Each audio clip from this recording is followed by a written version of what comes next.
kwentong hindi natin alam ang buong bahagi. May mga bagay na nakikita lang natin mula sa sarili nating pananaw. At bago natin namalayan, may pader nang nabubuo dahil sa mga salitang hindi nasabi at mga tanong na hindi naitanong. Pero paano kung huminto muna tayo?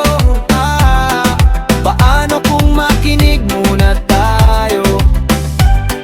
Paano kung alamin muna natin ang laman ng puso ng bawat isa? Baka ang tingin nating problema ay hindi pala ganon, at baka ang inaakala nating kaaway ay kapatid pala sa pananampalataya. Kapag pinili nating makinig, mas lumalapit ang mga puso. Diyos ko, pag-usapan natin muna bago tayo magalit sa isa't isa. Sa bawat hindi pagkakaunawaan, maghanap muna ng katotohanan.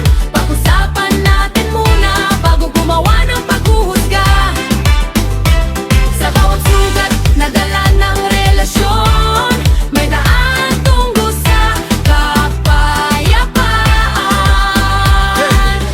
Hindi lahat ng tulay ay gawa sa bato o bakal. May mga tulay ding nabubuo sa pag-unawa at pagpapatawad. At kapag pinili nating magmahal, mas madaling mahanap ang pagkakaisa, dahil ang kapayapaan ay nagsisimula sa pakikinig.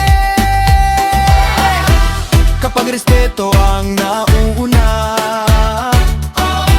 mas lumalakas ang pagkakaisa.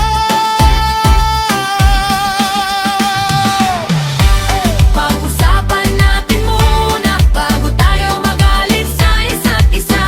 Sa bawat hindi pagkakaunawaan, maghanap muna ng katotohanan.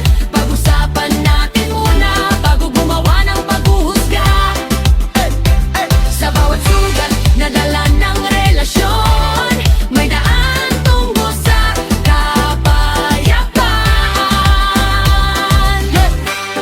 Pag-usapan natin muna,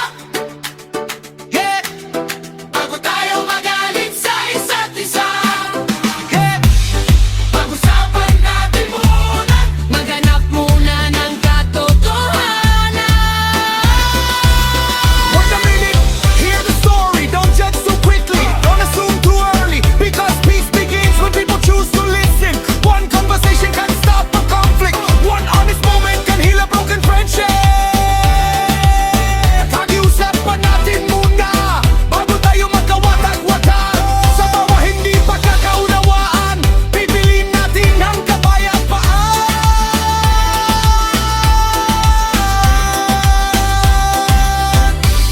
Ang pagkakaisa nagsisimula sa pakikinig.